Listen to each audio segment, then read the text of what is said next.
जो है इन दोनों चीज़ को मैं कंबाइन करता हूँ, मतलब यूनिट 2 और यूनिट 4 को मैं कंबाइन करके बताता हूँ आपको। तो ये दोनों चीज़ क्या है, इससे क्या होता है, आप एंटीबायोटिक्स बनाते हो। अब एंटीबायोटिक्स कहाँ पे बनाते हो, एंटीबायोटिक्स बेसिकली मान लीजिए आपकी जो डायबिटीज वगैरह होता है ना, फिर आपकी कुछ मान लीजिए आपकी और जो मतलब जेनेटिक डिजीज वगैरह होती है, उन सभी के लिए एंटीबायोटिक्स बनाते हैं। अब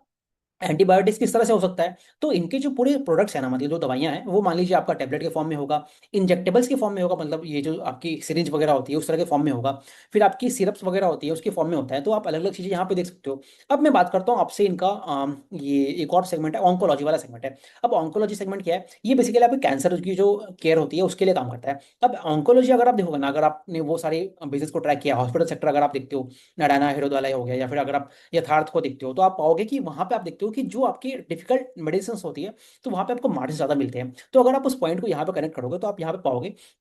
इनका जो ऑन्कोलॉजी वाला वर्टिकल है, वो लगभग मान लीजिए इनका भी पूरा जो अगर रेवेन्यू आप देखोगे ना, लगभग 20